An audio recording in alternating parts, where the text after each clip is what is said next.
即马真流行，伫遐放菜烟，即马问题也出现咯。在台中呢，有民众去到一间亲子餐厅用餐，数人伫遐举办 party 放菜烟的烟火，那这声音真大声，烟雾也真大阵，害众人拢惊一条。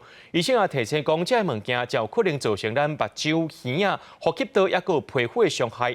虽然消防局确认讲因放的菜烟是合法的烟火，不过即马环保局也要依照违反空污法，甲因开罚单咯。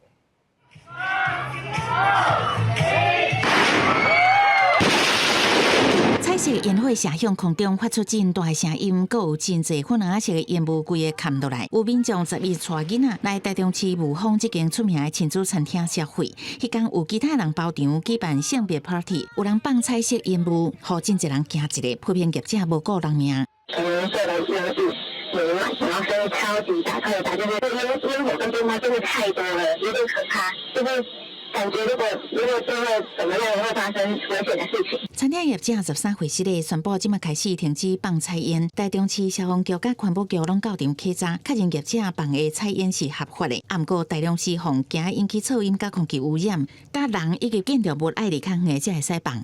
基本上一定要选择适当的空旷地点，然后注意不能对人或者是对建筑物做释放的动作。建议至少保持大概10到20公尺的安全距离。嘉义东石国小是为举办校庆，嘛要放类似的菜烟引起议论。医师提醒，菜烟烧了后会粉沙啊，加正大的声音，可能造成目睭、耳啊，也加呼吸道、皮肤的伤害。若是有无拄好，爱赶紧就医。是要担心这样是不是有一些呼吸道灼伤的状况啊？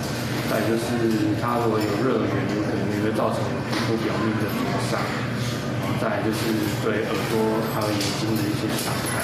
如果有产生明显的粒状物散布在空气中，或者是在他人的财产上面的状况的话，是有违反空法第32条第1项第1款的规定。如果违规施政属实，我们就依法告发。环保局表示，放一寡有粉尘的污染物已经违反空污法，会依照实际污染程度罚1000日至500万的罚款。